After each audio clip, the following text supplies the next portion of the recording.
को दिशा निर्देश देती जा रही है। वो ऐसा लगता जा रहा है कि वोडाफोन आइडिया को जल्दी से जल्दी फंड लाना पड़ेगा, यानी कि सोलर पर वो अपना ऐसा काम करने के लिए उतर गया है राजस्थान में, जो आपको आने वाली दिशा में टाटा पावर एक मजबूती के तौर पर देखने समझनी पड़ेगी। व्यापार जो होता है ना सर, उसमें ज़्यादा जितने ज़्यादा कस्टमर होंगे वो ज़्यादा होता क्या सर। मैंने भी कई बार कई जगह जॉब की है, तो मुझे 25 तारीख के बाद ही लगता था कि कब ये 1 तारीख आएगी और कब हमें पैसे मिलेंगे। अगर हम सोचें कि भाई हमें नहीं इस चीज़ से पैसा आ रहा है, वो कुछ दिनों बाद लॉस में बदल जाता है, फिर हम मजबूर हो जाते हैं उसे लॉस में बेचने के लिए। तो हमें अपना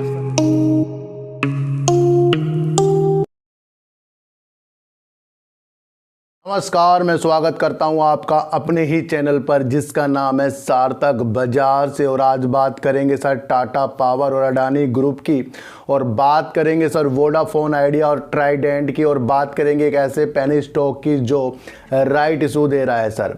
इन सब की बात करने से पहले ना मैं आपको एक चीज़ बता दूं कि मेरे पास एक कमेंट आया है सर, उनको वो मेरी बात अच्छी लगी है कि जो मैं कहता हूं कि समय समय पर हमें अपना प्रॉफिट को देखना चाहिए।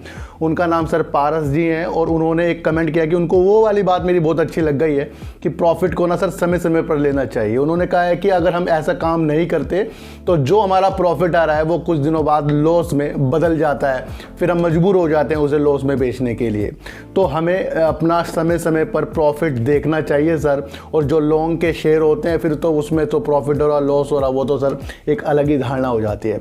मैं आपको एक चीज़ बता दूं, मैंने आपको ये पहले भी बहुत बताया था कि जब लॉकडाउन के बाद ज़्यादा से ज़्यादा अकाउंट खुले हैं और कई लोग तो अपनी नौकरी छोड़कर शेयर मार्केट में शिफ्ट हो रहे हैं, तो वो क्या करेंगे सर, वो तो ज़्यादा से ज़्यादा अपना प्रॉफिट डेली का लेने की कोशिश करेंगे, महीने के लेंगे, हफ्ते में लेंगे, 15 दिन में बाद लेंगे, 10 दिन बाद लेंगे, तो उनकी तो वो मंशा चलती रहेगी। अब होता क्या सर, मैंने भी कई बार कई जगह जॉब की है, तो मुझे 25 तारीख के बाद ही लगता था कि कब ये 1 तारीख आएगी और कब हमें पैसे मिलेंगे। अगर हम सोचें कि भाई हमें नहीं इस चीज़ से पैसा लेना है अपने काम करके, तो क्या मैं वहाँ सारे पैसे छोड़ दूँ? तो वही एक माध्यम है शेयर मार्केट। तो कई लोग अपनी सैलरी निकालने के लिए तो पैसे तो उनको चाहिए, और वही मैं आपको सिखाता हूँ कि जब तक कि हम पैसे डालते रहेंगे जब उसे हम निकालेंगे नहीं, उसका एंजॉय नहीं लेंगे, उसमें से कुछ पैसे निकाल के कहीं घूमने नहीं जाएंगे, तो शेयर मार्केट में तो फिर आपको कुछ भी कभी नहीं मिलेगा। मैं आपको बता दूं, डालने से कुछ नहीं होता सर, एक बार निकालना भी पड़ता है, जो आपको एक चीज़ बताता है कि हाँ आपने उस पैसों का मज़ा ले लिया है। तो कहीं ना कहीं उनकी बात मुझे बहुत अच्छी लगी, इसलिए मैंने आपको बता दिया है कि पैसों की सबको ज़रूरत है। और कई लोग अब इतने ज़्यादा इसके अंदर इन्वॉल्व होते जा रहे हैं जो अपना प्रॉफिट ज़रूर देखेंगे, चाहे आप ना देखो, वो ज़रूर देखेंगे सर। तो बात करेंगे एक ऐसे पेनी स्टॉक की। सो सर 2 शेयर पर 3 राइट इशू दे रहा है, जो यानी कि 2 शेयर जिस पे होंगे उसे 3 शेयर मिलेंगे। तो इन्होंने राइट इशू देने का एक मन बनाया है। 4 तारीख को इनकी बोर्ड मीटिंग थी, जिन्होंने राइट इशू का एक माध्यम बना लिया है। इनका नाम है sir Sardam infra project and trading limited. एक शेयर है सर, जो काफ़ी छोटा शेयर है, ₹1.60 करीब का ये शेयर है सर, जो ये राइट इशू भी लेकर आ रहे हैं। पूर्णतः इसके अंदर सर रिटेलर और अदर हैं, बाकी कोई भी इसके अंदर होल्डिंग नहीं बनाकर रखा, ये भी आपको समझकर चलना पड़ेगा। स्मॉल कैप कंपनी है सर, 8.1 करोड़ इसकी मार्केट कैप है।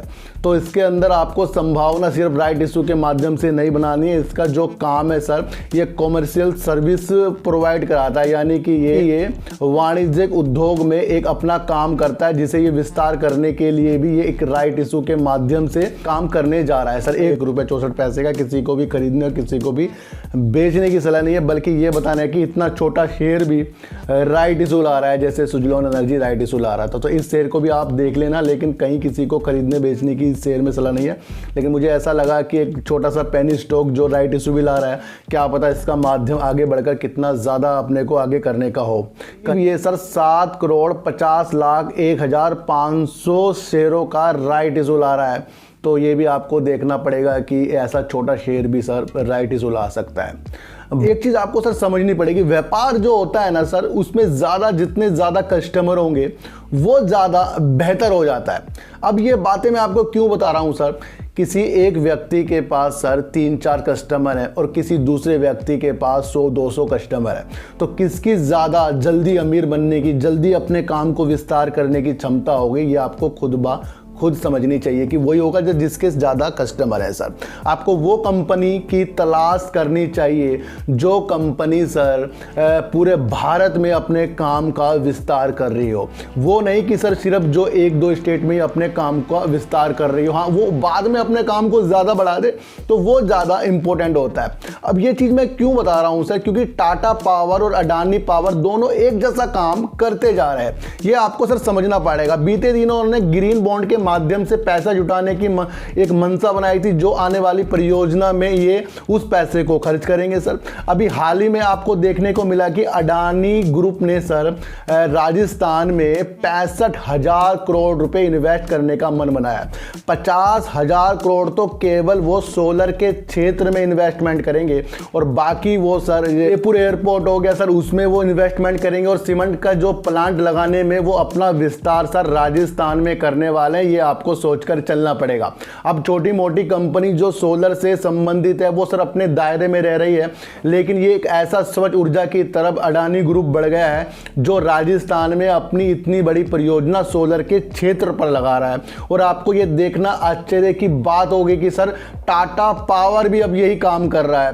टाटा पावर राजस्थान में 10,000 मेगावाट की अपनी एक परियोजना चला रहा है जो स्वच्छ ऊर्जा पे आधारित होगी, यानी कि सोलर पर वो अपना ऐसा काम करने के लिए उतर गया है राजस्थान में, जो आपको आने वाली दिशा में टाटा पावर एक मजबूती के तौर पर देखने को मिलेगा। 8,000 मेगावाट तो वो सोलर के क्षेत्र में काम करेगा सर, और 1,000 मेगावाट वो छत पर जो सोलर पैनल लगते हैं सर उस पे वो ये काम करने वाला है। और आपको एक चीज़ बड़ी ही आश्चर्य देखने को मिलेगी सर, राजस्थान में वो 1.5 लाख सोलर पंप जो होते हैं सोलर से जो चलते हैं उसके ऊपर वो काम कर रहा है, यानी कि वो कृषि के क्षेत्र में भी ज़्यादा से ज़्यादा योगदान वो आने वाले 5 साल में करने वाला है।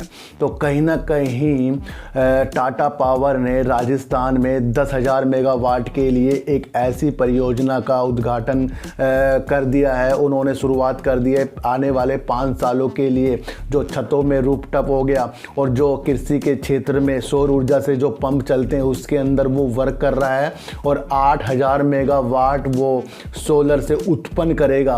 तो कहीं ना कहीं दोनों ने ग्रीन बॉन्ड के माध्यम से अपना कदम बढ़ाया, दोनों ने राजस्थान को चुना है और दोनों ही सोलर के क्षेत्र में ज़्यादा वर्क कर रहे हैं। तो आपको ये जानना होगा कि जो दो कंपनी अपने पूरे भारत में अपने विस्तार करने के लिए तुली हुई है तो उसके अंदर हमें ज़्यादा संभावना देखने को मिलेगी या उसके अंदर जो सिर्फ 1-2 जगह ही काम करता होगा। मेरा कहने का माध्यम ये है कि शेयर मार्केट को हमें अलग ढंग से देखना शुरू करना पड़ेगा। मैं सर आपको इतनी सी एक बात बता दूं, क्योंकि टाटा पावर हो गया, अडानी ग्रुप हो गया और आपका रिलायंस ग्रुप हो गया, ये तीनों जो हैं ये ज़्यादा से ज़्यादा ऊर्जा के क्षेत्र में काम कर रहे हैं और राजस्थान को दोनों ने चुना है। तो इसका मतलब है कि आने वाले दिनों में इनके शेयरों में आपको तेजी के संकेत देखने को मिलेंगे।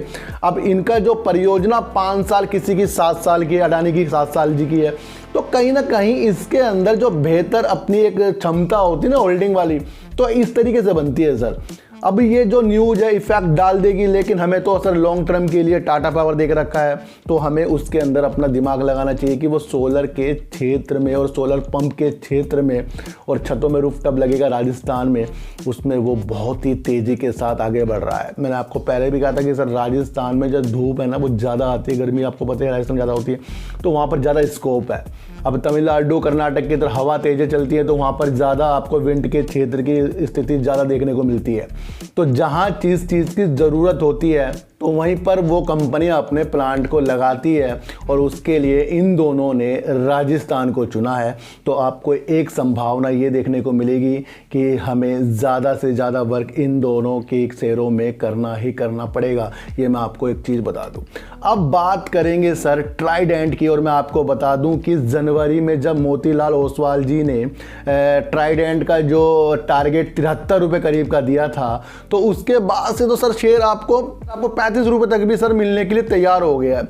अभी उनके जो टारगेट पूरे ही नहीं हुए हैं, क्योंकि उस दिन के बाद से तो शेयर लगातार आपको अब 38 रुपये में मिल रहा है। कहीं गिरावट इसने सर 73 के टारगेट जो दे रहा हो व्यक्ति और वो ना पूरा होकर जनवरी में दिए हैं, और आपको अक्टूबर में शेयर 38 रुपये करीब मिल रहा है। तो बड़े बड़े जो एनालाइज करते हैं ना, तो इनकी भी एनालाइज कभी कभी गलत हो जाती है मुझे लगता है, क्योंकि ये देखो सर जनवरी में दिए थे 73 रुपये और अभी तक ये नहीं पहुंच पाया। लेकिन मैं आपको बता दूं, उन्होंने जो भी चीज़ इसके अंदर आंकलन की थी ना, बिल्कुल परफेक्ट की थी।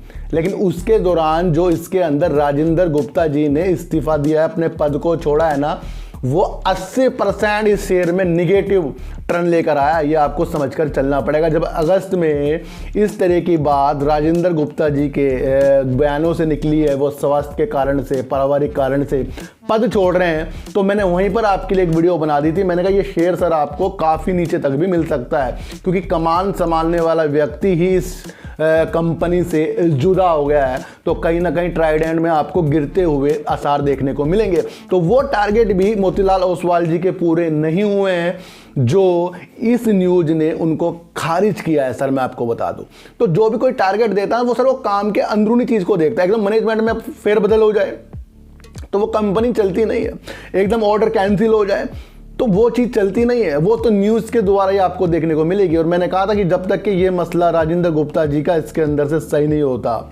कुछ नहीं होता, तो कुछ महीनों तक आपको गिरावट के आसार देखने को मिलेंगे।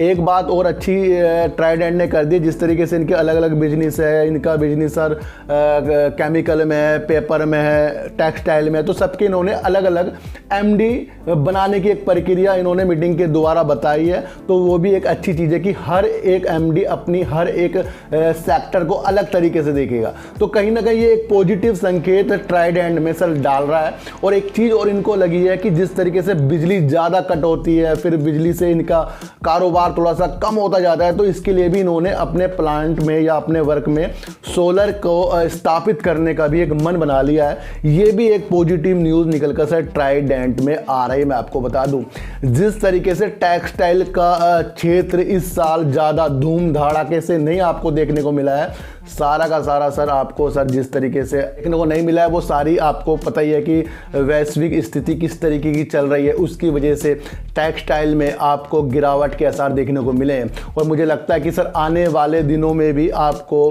ट्राइडेंट का शेयर थोड़ी तेज़ी के बाद थोड़ा नीचे देखने को आपको मिल रहा है। ये आपको मैं बता दूं, इसका सर जो मेरे हिसाब से टारगेट अभी भी 33 का मुझे लग रहा है, ये आए ना आए, लेकिन मुझे लग रहा है कि ये 33 रुपये तक भी ट्राइडेंट का शेयर आ सकता है। अब लोग कहेंगे सर ये शेयर बेकार है, सर ये शेयर बहुत अच्छा है, लेकिन जिस तरीके से इसके अंदर से राजेंद्र गुप्ता जी अलग हुए हैं ना, वो सबसे इसके अंदर एक निगेटिव चीज़ थी, वो ज़्यादा इस चीज़ को खल रहा है। अब नए जो चीज़ें इसको हो रही हैं उससे होने में वक्त लगेगा। जिस तरह ये एमडी अलग अलग बना रहे हैं, तो एकदम तो नहीं सर उसकी कमान को सबको समझ में आ जाएगा। बच्चा भी जब छोटा होता है तो उसे हर चीज़ सीखने में सालों लग जाते हैं।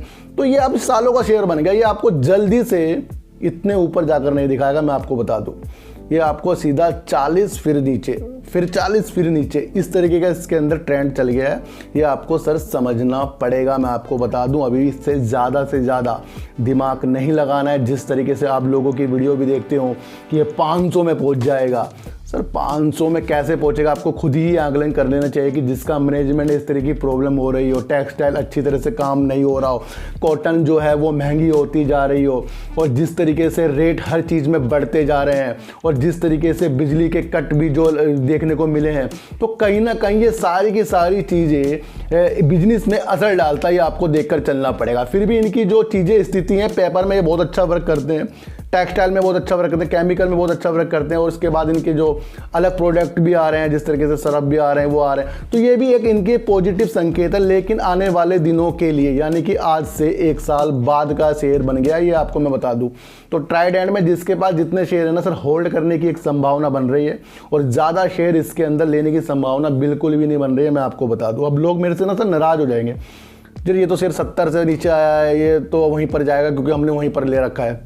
सर अब क्या करें, जिसने जहाँ भी ले रखा है, लेकिन जो भी संभावना इसकी बन रही है वो मैंने आपको बता दी है। बाकी ये मेरी एनालाइज है, बाकी आपको जो भी लगता है वो कर सकते हो सर। मैं आपको इतनी सी एक बात बता दूं सर। तो अब बात करेंगे सर वोडाफोन आइडिया की। और वोडाफोन आइडिया में मैंने आपको पहले ही बता दिया था कि सरकार जिस तरीके से वोडाफोन आइडिया को दिशा निर्देश देती जा रही है, वो ऐसा लगता जा रहा है कि वोडाफोन आइडिया को जल्दी से जल्दी फंड लाना पड़ेगा अब, क्योंकि सरकार ने कह दिया कि हमारे स्टेक लेने से कंपनी का भला नहीं होगा, आपको नए निवेशक ढूंढने होंगे। वोडाफोन आइडिया को साफ साफ कहा है कि आपको नए निवेशक ढूंढने होंगे। अगर प्रमोटर इसके अंदर पैसा नहीं डालता तो अपनी स्टेक को थोड़ा कम करके नए निवेशक ढूंढने होंगे, ताकि हमें लगे कि आपके पास फंड आ गया है, तब जाकर हमारे थोड़े कदम आपकी तरफ बढ़ सकते हैं। इस तरीके से उन्होंने कहा वो नकार नहीं रहे हैं कि अपने स्टेक को लेने से, लेकिन वोडाफोन आइडिया अपने फंड के बारे में स्पष्टीकरण दे कि वो कैसा पैसा लाएगा। और सरकार ने तो साफ साफ कह दिया कि आप अपना स्टेक भी कम कर सकते हो या फिर आप खुद ही पैसा डाल सकते हो सर, पीएलसी और इंडिया वाले। तो कहीं ना कहीं अब वोडाफोन आइडिया चुनौतियों से गिर गया है। जहां सरकार इसके अंदर स्टेक लेने वाली थी, अब सरकार ही इसको दिशा निर्देश दे रहे हैं कि हमारे स्टेक से आपका भला नहीं हो सकता। तो अब इसके अंदर क्या होगा सर, अब इसके अंदर होगा वोडाफोन आइडिया को महीने के अंदर अपने फंड का इंतजाम करना पड़ेगा। जिस तरीके से बैंक ने भी कहा था कि प्रमोटर पहले पैसा डालें फिर हम आपको लोन देंगे, अब सरकार भी वही कह रही है कि जिस तरीके से आप फंड को बताएंगे या अपना स्टेक को कम करेंगे, नए निवेशक लाएंगे, उसके बाद हम कुछ सोचेंगे।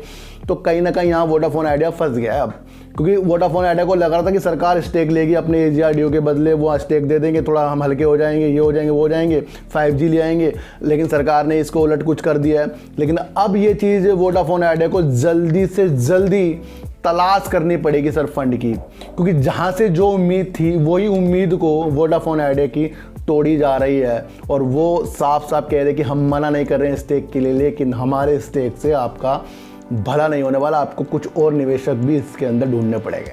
तो अब वोडाफोन आइडिया को जिस तरीके से पहले से भी कह रहा है कि निवेशकों से बात चल रही है, अब वो तो सर सरकार के स्टेक के बाद से ही वो फंड देंगे। अब सरकार के स्टेक नहीं आ रहा है तो फंड इसको कौन देगा? तो ये बड़ी चुनौती वोडाफोन आइडिया के लिए बन गई है। लेकिन जिस तरीके से अपलोडिंग डाउनलोडिंग में सबसे तेज़ स्पीड दे रहा है, तो वो भी सर सोचने का विषय बन जाता है। और सबने अपना 5G की डेट बता दी है, इसने अपनी डेट भी अभी तक नहीं बताई है। अब सरकार ने एक नया खेल इसके अंदर खेल दिया है, तो कहीं ना कहीं इसके अंदर जल्दी से उजाले देखने को फिर भी नहीं मिल रहे हैं, और जब भी मिलेंगे जब फंड आएगा। अब साफ साफ हो गया सर, अब आपको यहाँ से कोई तेज़ी देखने को मिले ना तो आप समझ जाना ये वो तेज़ी नहीं है। लेकिन जहाँ फंड की न्यूज से वोडाफोन आइडिया भागा तो समझ लेना वो रियल तेज़ी है, ये साफ साफ कह दिया गया है। मैं आपको बता दूं किस तरीके से कह दिया गया है, ये तो आपको खुद समझना पड़ेगा कि जब फंड ये लाएगा और सरकार इसके अंदर अपना स्टेक बनाएगी, ये और फंड आएगा, तो फंड का एक आधार बन गया है इसके अंदर वोडाफोन आइडिया के अंदर। साफ साफ आपको ये समझना है सर, जब ये आधार के तौर पर भागे तब ये अभी पॉजिटिव है। ये बिना आधार के कोई भाग रहा है ना, यानी बिना पहिए के कोई भाग रहा है, तो समझ लो वो हवा में उड़ रहा है, बस कभी ना कभी नीचे गिर जाएगा। तो आपको अपनी मंशा अभी भी वोडाफोन आइडिया से पॉजिटिव रखनी चाहिए। जिस तरीके से ये वर्क कर रहा है, तो अब इसको फंड लाना है सर। अब ये फंड कब तक लाता है कब तक नहीं लाता है, ये तो वोडाफोन आइडिया के मैनेजमेंट को पता होगा, प्रमोटरों को पता होगा, या फिर सरकार जो भी करेगी दिशा निर्देश के हमारे लेने से कोई भला नहीं हो रहा है। तो ये सर आगे की सारी रणनीति है। अब इसके अंदर पिक्चर थोड़ी लंबी होती जा रही है, और लोगों को अपने जो बड़े टारगेट हैं उसको पूरा करने के लिए थोड़ा सा विलम्ब करना पड़ सकता है, और इसी का नाम शेयर मार्केट है। तो सर एक पैनी स्टॉक जो राइट इशू ला रहा है उस पर थोड़ी नज़र आपको रखनी पड़ेगी। अडानी और टाटा एक ही जगह एक ही साथ काम कर रहे हैं, तो ये भी आपको समझकर चलना पड़ेगा। और ग्रीन बॉन्ड के माध्यम से दोनों पैसा जुटाने की प्रक्रिया पिछले दिनों मैंने आपको वीडियो बनाकर बता दी थी, ये आपको समझना पड़ेगा। ट्राइडेंट में किसी भी तेज वाली वीडियो के चक्कर में ज़्यादा पैसा लगाना संभव नहीं है, ये आपको मैं बता दूं। फिर भी अपने कदमों को रोकना पड़ेगा, जिसके पास है उसे होल्ड करना पड़ेगा। एवरेज बिल्कुल भी इस शेयर में मत करें, क्योंकि सबकी नज़रों में 4 रुपये वाला शेयर 70 रुपये में दिमाग में आया हुआ है, तो वो दोबारा इसको 70 रुपये में देख रहे हैं। तो इसी तरीके से लोगों अपने पैसों को डुबा देते हैं, इसलिए एवरेज करना इस शेयर पर नहीं बनता।